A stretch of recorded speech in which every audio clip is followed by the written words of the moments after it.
PAT Cummins ने जो उस्मान ख्वाजा को लेकर के स्टेटमेंट दिए हैं उससे ये बातें तो क्लियर हो चुकी है कि वैसा उस्मान ख्वाजा के लिए अब ऑस्ट्रेलियन क्रिकेट टीम में बैक कर पाना बहुत ही मुश्किल काम हो चुका है, बहुत ही टफेस्ट काम हो चुका है।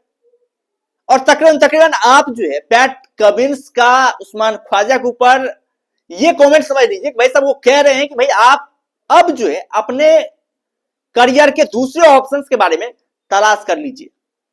ये बात है पैट कमिंस तकरीबन जो कह दी है उस्मान ख्वाजा के दूसरे मैच में, तीसरे ऐसे टेस्ट मैच में जब सिलेक्शन नहीं होने के बारे में उनसे प्रश्न पूछे गए तो उन्होंने साफ तौर पर कहा कि भाई साहब जिस तरह का परफॉर्मेंस रहा है उस्मान ख्वाजा का, उस परफॉर्मेंसेस के दम पर आप जो है मतलब डायरेक्टली तो ऑस्ट्रेलियन क्रिकेट टीम में कम बैक नहीं कर सकते हैं, आपको डायरेक्टली तो ऑस्ट्रेलियन क्रिकेट टीम में जगह नहीं मिलेगा।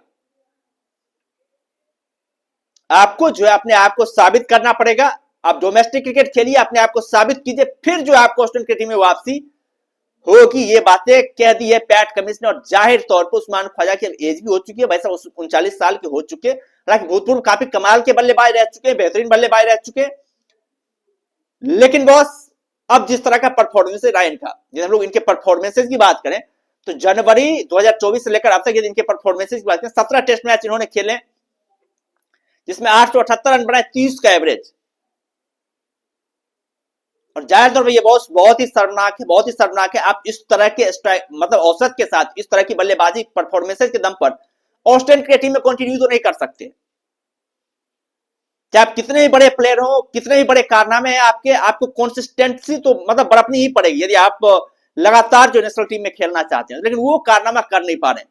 और दूसरी बात है उसके ऊपर जो ऑस्ट्रेलियन क्रिकेट टीम की डिपेंडेंसी थी एज ओपनर, वो भी ऑस्ट्रेलियन क्रिकेट टीम को तलाश हो ही चुकी है। भाई साहब ट्रेविस हेड और जैक वीदरलैंड काफी कमाल की ओपनिंग स्टार्ट कर ही दिए, तो जाहिर तौर पर अब उस्मान ख्वाजा के लिए कोई जगह है नहीं, मिडिल ऑर्डर में उसे खिलाना ही नहीं है, क्योंकि मिडिल ऑर्डर में ऑस्ट्रेलिया के पास एक से एक बढ़कर कई सारे ऑप्शंस हैं जो बल्लेबाजी भी कमाल कर लेंगे, गेंदबाजी भी कमाल कर लेंगे। जबकि उस्मान ख्वाजा की बात करें तो सिर्फ बल्लेबाजी के ऑप्शंस देंगे। तो जाहिर तौर पर अब उस्मान ख्वाजा के लिए अच्छा ये होगा कि वैसा वो जाएं, आराम से रिटायरमेंट ले लें, सम्मानवश रिटायरमेंट ले लें, क्योंकि अब कमबैक करने के चांसेस जो है पूरी तरीके से बंद हो चुके हैं। अब कोई रास्ता नहीं है, कोई ऑप्शंस नहीं है। हालांकि डेविड वार्नर ने इस टेस्ट मैच से पहले बैक किया था उस्मान ख्वाजा को लेकर के कि भाई आप उस्मान ख्वाजा को वापसी करवा सकते हैं, आप उन्हें एज ओपनर जो खिलवा सकते हैं और ट्रेविस हेड को आप नीचे धकेल सकते हैं। लेकिन भाई इतने कमाल के परफॉर्मेंसेस करने के बाद ट्रेविस हेड को नीचे धकेलना यह संभव नहीं है ना। आप किसी भी एंगल से ट्रेविस हेड को अब नीचे धकेल ही नहीं सकते, क्योंकि उन्होंने साबित कर दिया है कि भाई वो ओपनिंग में जो है ना काफी कमाल का परफॉर्मेंसेस कर सकता है, ओपनिंग में वो गदर मचा सकता है। ये बात ट्रेविस हेड ने साबित कर दी है और इससे बड़े प्रमाण की आवश्यकता है ही नहीं। जिस अंदाज में उन्होंने पहले ऐसे टेस्ट मैच में बल्लेबाजी करी और जो कॉम्बिनेशन उन्होंने दिखाया, जो सेटअप उन्होंने दिखाया, काफी कमाल का कॉम्बिनेशन था भाई।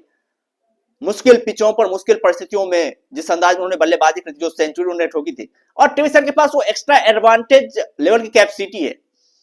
ये असंभव दिखने वाले सच को भी जो है ना, झूठ को भी जो है ना मतलब संभव कर सकते, वो कैपेसिटी है ट्रेविस हेड में। इस तरह कारनामा कई बार ट्रेविस हेड ने किया है, मुश्किल परिस्थितियों में जाकर कमाल की बल्लेबाजी करी है, बेहतरीन बल्लेबाजी करी है और असंभव को संभव करके दिखाया। और आज ओपनर तो भाई सब है ही, उनका सेटअप काफी कमाल का है, अटैकिंग खेलते और अटैकिंग खेलने का सीधा तौर पर इंपैक्ट जो आपकी टीम के ऊपर पड़ता है। यदि आपके ओपनर अटैकिंग शुरुआत देते हैं तो जाहिर तौर पर आपके साथ जो बल्लेबाजी कर रहे थे, एक तो वो काफी कमाल की बल्लेबाजी करता है, दूसरा टीम के ऊपर कोई प्रेशर नहीं होता है, टीम फायरलेस अप्रोच के साथ खेलती है, निडरता के साथ खेलती है। तो भाई आप ऐसे ओपनर को क्यों जो है मतलब बाहर करना चाहेंगे। इतना कमाल की शुरुआत ही थी, इतने गजब की स्टार्ट भी करी है। दूसरे से टेस्ट मैच में देख लीजिए ट्रेविस हेड और जैक वीदरलैंड ने क्या स्टार्ट दिए, जबकि एक लंबे अरसे से ऑस्ट्रेलिया के टॉप ऑर्डर में अस्थिरता नजर आ रही थी। नंबर 1, 2 और 3 पोजीशन पर कई सारे एक्सपेरिमेंट किए, कई सारे बदलाव किए गए, लेकिन एक लंबे अरसे के बाद जो ऑस्ट्रेलिया के टॉप ऑर्डर में स्थिरता दिखाई दे रही है, वो स्थिरता जो ट्रेविस हेड और जैक वीदरलैंड की ओपनिंग कॉम्बिनेशन ने जो है वो मतलब करके दी है। उसका परिणाम यह रहा कि मानस लबुशेन जो लगातार फ्लॉप चल रहे थे, वो भी काफी कमाल के फॉर्म में आ चुके हैं, वो भी काफी गजब के फॉर्म में आ चुके हैं, वो भी काफी कमाल की बल्लेबाजी कर रहे हैं, बेहतरीन बल्लेबाजी कर रहे हैं। उसके अलावा जो उसके निचले पोजीशन पर बल्लेबाज आ रहे हैं, उनका भी परफॉर्मेंसेस काफी कमाल कर है। तो जाहिर तौर पर बस अब उस्मान ख्वाजा के लिए अब कोई जगह नहीं बनता है, कोई जगह बचता ही नहीं है। उस्मान ख्वाजा अब ऑस्ट्रेलियन की टीम में वापसी करे और ऑस्ट्रेलियन की टीम के लिए खेलते हुए आप लोगों को नजर आए। खैर आप लोगों का क्या कहना है उस्मान ख्वाजा को लेकर के, आप लोग क्या समझते हैं उस्मान ख्वाजा के बारे में, आप लोग अपना राय जो कमेंट बॉक्स में दे सकते हैं, और यदि चैनल पर नहीं है तो चैनल को जरूर सब्सक्राइब कर सकते हैं, ताकि आने वाले वीडियोज की लेटेस्ट नोटिफिकेशन जो है आप लोगों तक पहुंचती रहे। बाद बाकी हम लोग फिर मिलते हैं नई वीडियोज के साथ, दमदार कंटेंट के साथ, बेहतरीन कंटेंट के साथ। तब तक के लिए धन्यवाद।